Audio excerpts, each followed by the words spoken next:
Hello and welcome back to the world of biology by Sachin sir. In this part, we are going to start the new unit from the 12th standard, second unit from the 12th standard, that is genetics and evolution. Genetics and evolution.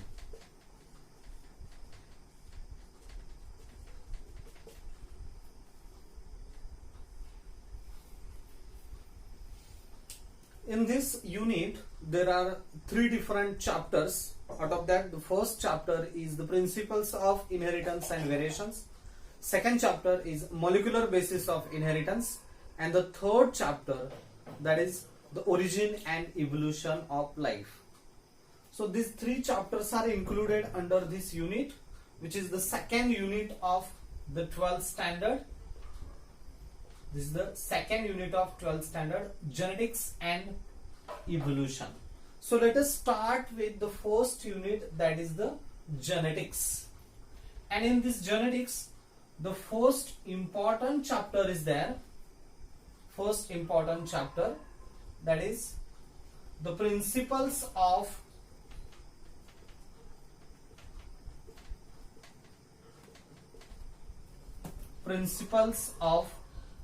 inheritance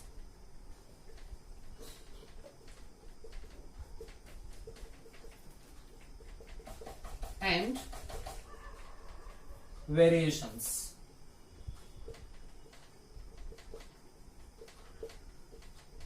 Principles of inheritance and variations. This is the important chapter in the genetics, and every year about 3 to 4 questions are asked in NEET examination. This is very simple and basic chapter in the genetics and very much important chapter in the genetics, and that's why we are going to start this first chapter from genetics, that is the principles of inheritance and variations. Okay, so first we'll see what is the genetics. What is the genetics? Previously we discussed that the branch of biology which deals with the study of heredity and variations is known as genetics. आपण अगोदरच याची definition study केलेली आहे आणि genetics ची definition काय सांगितली जाते? What is genetics? The branch of biology which deals with the study of the branch of biology which deals with the study of heredity and variations. बायोलॉजीच्या ज्या ब्रांच मध्ये heredity आणि व्हेरिएशन्स याचा study केला जातो, या ब्रांचला जेनेटिक्स असं म्हटलं जातं. So what is the heredity and what are the variations? I think you studied earlier the transmission of characters from one generation to the other generation. The transmission of characters from parents to their offsprings is known as heredity. हेरिडिटीला आपण मराठीमध्ये अनुवंशिकता असं म्हणतो. अनुवंशिकतेमुळे गुणधर्म एका पिढीमधून दुसऱ्या पिढीमध्ये संक्रमित होतात. समजा एखाद्या पिढीमध्ये असणारे पर्सन्स जे आहेत, एखाद्या फॅमिलीमध्ये असणारे पर्सन्स जे आहेत आणि ते सगळे फेअर आहेत, गोरे आहेत, आणि जेव्हा नेक्स्ट जनरेशन मध्ये मुलं जन्माला येतात तेव्हा अर्थातच त्या फॅमिलीमध्ये सगळे पर्सन्स गोरे असल्यामुळे विशेषतः जो मुलगा जन्माला आलाय, जी मुलगी जन्माला आले, जे यंगवन जे बाळ जन्माला आले, त्यांचे पेरेंट्स जर दोघंही गोरे असतील तर निश्चितच 100% ते बाळ सुद्धा गोरं असतं. मग हे गोरेपणाचा जो गुणधर्म आहे तो एका पिढीमधून दुसऱ्या पिढीमध्ये जो संक्रमित झाला याला हेरिडिटी असं म्हणतात. So what is heredity? What is heredity? मराठीमध्ये आपण त्याला अनुवंशिकता असं म्हणतो. The process of transmission of characters, the process of transmission of characters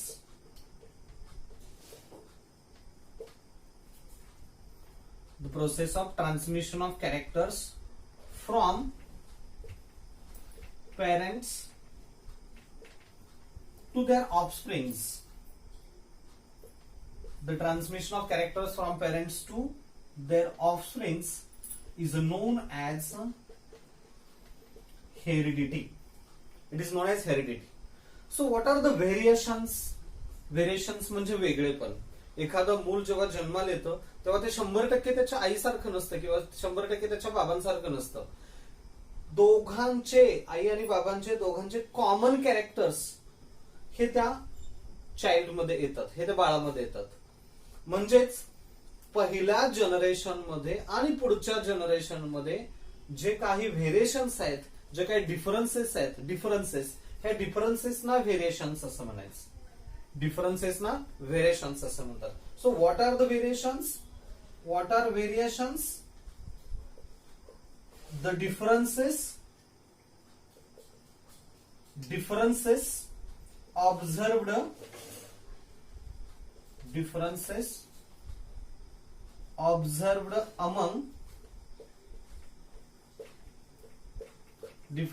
observed among parents and their offsprings.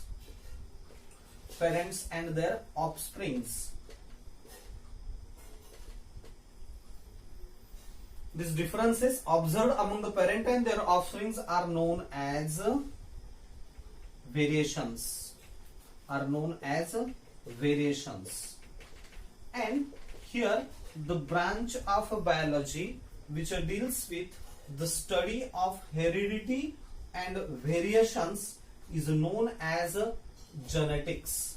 ज्या ब्रांच मध्ये आपण हेरिडिटी आणि व्हेरिएशन्स या दोघांचा स्टडी करतो या ब्रांचला जेनेटिक्स असं म्हटलं जातं. अनुवंशशास्त्र असं आपल्याला मराठीमध्ये म्हणता येईल. Genetics. You studied in 10th standard the scientist Gregor John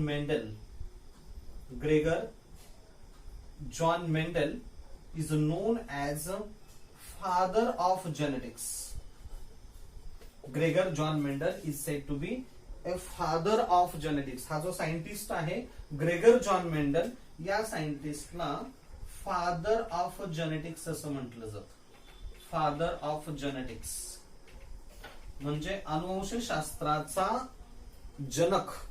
father of genetics म्हणजे Gregor John Mendel. Why Gregor Mendel is said to be father of genetics? या ग्रेगर मेंडेलला फादर ऑफ जेनेटिक्स असं का म्हटलं जातं?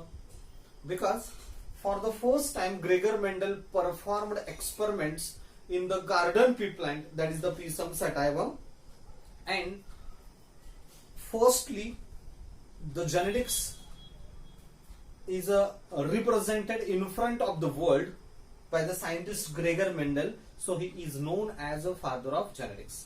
सर्वात पहिल्यांदा ग्रेगर मेंडल या सायंटिस्टने garden pea plant म्हणजे आपण म्हणू वाटाण्याची जी वनस्पती असते त्या वाटाण्याच्या वनस्पतीमध्ये बरेचसे एक्सपेरिमेंट्स केले, हायब्रिडायझेशनचे एक्सपेरिमेंट्स केले, त्याने वेगवेगळे संकरित वाण निर्माण केले आणि जेनेटिक्स हे सर्व जगासमोर पहिल्यांदा मांडलं आणि म्हणून ग्रेगर जॉन मेंडल या सायंटिस्टला फादर ऑफ जेनेटिक्स असं म्हटलं जातं. Okay. Afterwards, number of the different scientists performed experiments in the different animals as well as the plants. त्यानंतर मात्र अनेक वेगवेगळ्या शास्त्रज्ञांनी जगभरामध्ये वेगवेगळे संशोधन केली, वेगवेगळ्या एनिमल्स वरती, एनिमल्स प्लांट्स मध्ये एक्सपेरिमेंट्स केले आणि genetics is a flourished through out the world. पूर्ण जगभरामध्ये त्या जेनेटिक्सचा, अनुवंशशास्त्राचा प्रसार झाला. यामध्ये मेनली ड्रॉसोफिला फ्रूट फ्लाय, या ड्रॉसोफिला मध्ये, फ्रूट फ्लाय मध्ये एका सायंटिस्टने एक्सपेरिमेंट केले आणि त्या सायंटिस्टचं नाव आहे ड्रॉसोफिला का फ्रूट फ्लाय. या एनिमल्स मध्ये एक्सपेरिमेंट केले, हायब्रिडायझेशनचे एक्सपेरिमेंट्स केले आणि त्या सायंटिस्टचं नाव आहे that is Morgan, T.H. Morgan. And here this T.H. Morgan is known as father of experimental genetics. The scientist is said to be father of experimental genetics. Who is the father of experimental genetics? T.H. Morgan is known as father of experimental genetics. T.H. Morgan, known as father of experimental genetics. He discovered the linkage and crossing over. म्हणजे मेंडेलच्या नंतरचे जे काही genetics आहे, post Mendelian genetics याला म्हटलं जातं. ह्या post Mendelian genetics मध्ये टी.एच. मॉर्गन याचं कॉन्ट्रीब्युशन महत्वाचं आहे आणि त्याने लिंकेज आणि क्रॉसिंग ओव्हर हे शोधून काढले. लिंकेज ते आपण पुढे डिस्कस करणार आहे ह्या चॅप्टर मध्ये. Linkage and crossing over discovered by the scientist T.H. Morgan, and he is known as a father of experimental genetics. While the Drosophila is known as a tool of genetics. हे Drosophila म्हणजे fruit fly, फळांवरती ज्या लहान आकाराचे चिलट असतात, छोटे छोटे कीटक असतात ते फ्लाईज, तर ते ड्रॉसोफिला आहेत. याला टूल ऑफ जेनेटिक्स असं म्हटलं जातं. Also said to be Cinderella of genetics. Tool of genetics or Cinderella of genetics is the Drosophila or fruit fly. Okay. Now, the scientist Garrod is known as father of human genetics. Gregor Mendel is said to be father of genetics. T.H. Morgan is the father of experimental genetics, but the scientist Garrod is known as father of human genetics. Father of human genetics. Father of human genetics. Who is the father of human genetics? The scientist Garrod. Okay, so in this chapter, principles of inheritance and variations, first we'll study the biography of Mendel, and then in a later discussion we will study the terminologies that are involved, that are used in genetics. So let us start with biography of Mendel. Biography of Mendel. Mendel, Gregor John Mendel, was born on 22nd July 1822. Gregor Mendel was born on 22nd July 1822 in poor farmer's family. In poor farmer's family in Austria. Austria या देशामध्ये, की जो सध्या झेकोस्लोवाकियाचा part आहे, ह्या ऑस्ट्रियामध्ये एका साध्या गरीब शेतकरी कुटुंबामध्ये ग्रेगर मेंडल ह्या सायंटिस्टचा जन्म झाला ऑन 22nd जुलै 1822. लक्षात ठेवायला सोपं आहे. 22nd जुलै आहे आणि इयर सुद्धा 22 आहे. 1822. 22nd जुलै 1822 या दिवशी ग्रेगर मेंडल याचा जन्म ऑस्ट्रियाच्या एका शेतकरी कुटुंबामध्ये, एका लहानशा खेड्यामध्ये त्याचा जन्म झाला. Mendel was so genius, he was ahead of time. Mendel हा खूप हुशार होता आणि त्या काळचे जे शास्त्रज्ञ होते, त्या काळचे जे काही फिलॉसॉफर्स होते, विचारवंत होते, तत्ववेत्ते होते, यांच्याही पेक्षाही तो खूप पुढे विचार करणारा असा हा एक गुणी मुलगा होता. दिस Mendel completed his graduation and then started to work as a priest in Augustinian monastery. Mendel, born in poor farmer's family in Austria, he completed his graduation and then started to work as a priest in Augustinian monastery. Augustinian monastery म्हणजेच ऑस्ट्रियामध्ये एक church, त्या चर्चमध्ये तो एक पुजारी म्हणून काम करू लागला. ऍज अ प्रिस्ट, एक पुजारी म्हणून तो काम करू लागला. ऑगस्टिनियन मोनास्ट्री म्हणजे थोडक्यात ख्रिश्चन धर्मामध्ये एक विशिष्ट पंथ आहे आणि त्या पंथामध्ये जसं आपल्याकडे वारकरी संप्रदाय आहे, इतर काही वेगवेगळे एकनाथ पंथ आहेत, असे काही वेगवेगळे पंथ जे आहेत, तसा हा एक जनसमुदाय आहे ख्रिश्चन धर्मांमध्ये. आणि त्या ऑगस्टिनियन मोनास्ट्रीमध्ये ऍज अ प्रिस्ट एका चर्च मध्ये तो एक पुजारी म्हणून काम करू लागला. Mendel was then sent to the University of Vienna for the study of physics, mathematics and the life sciences.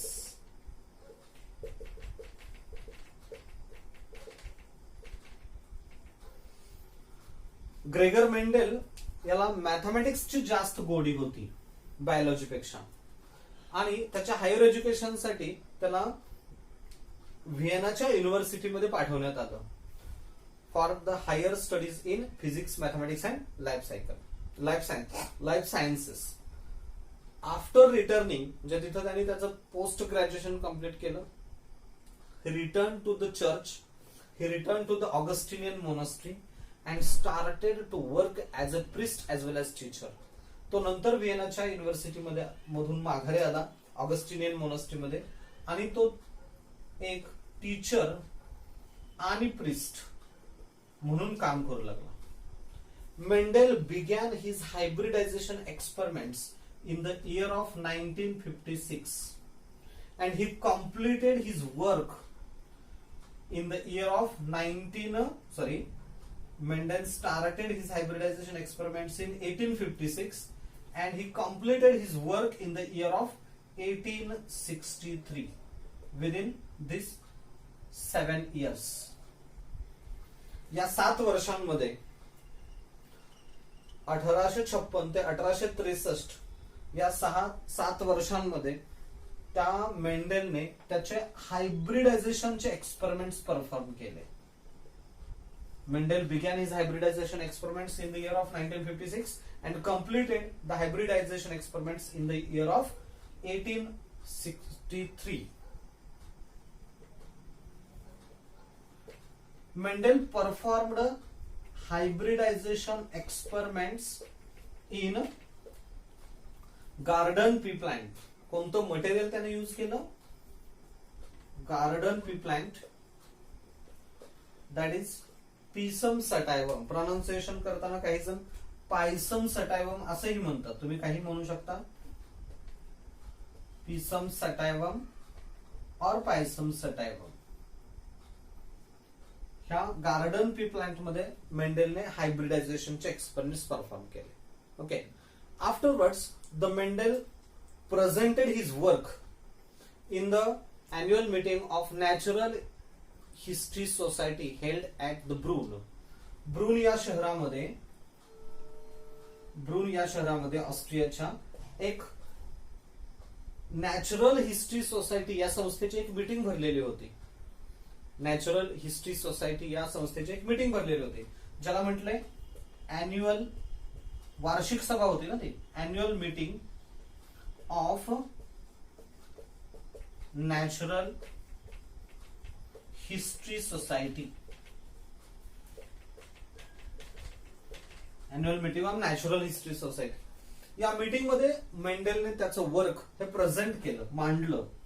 In the year of 1865 मध्ये त्याचं वर्क त्यांनी मांडलं.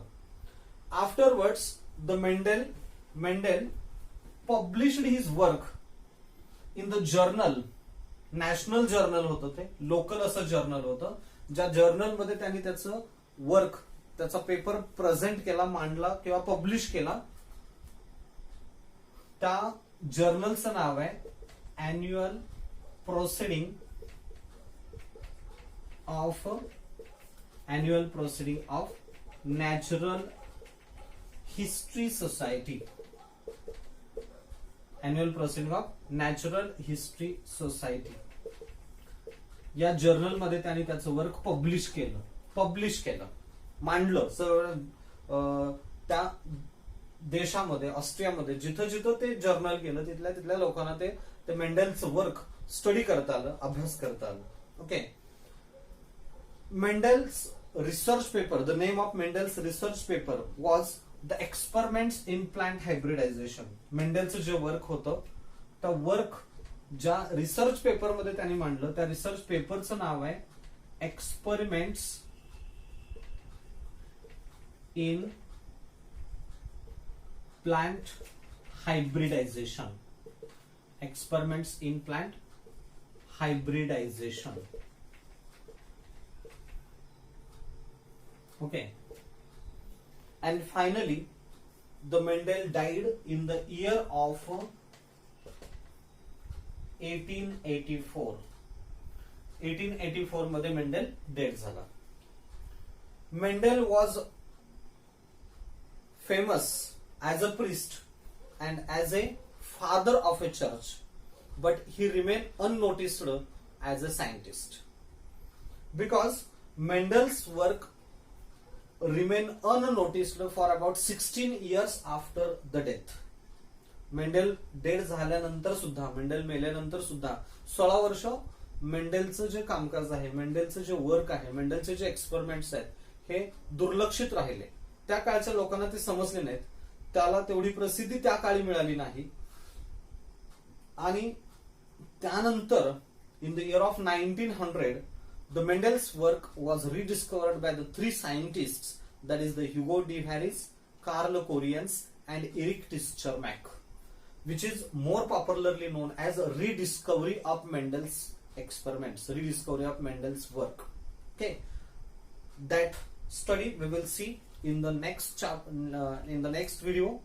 In this video we studied what is the genetics and the biography of Mendel. Okay, thank you.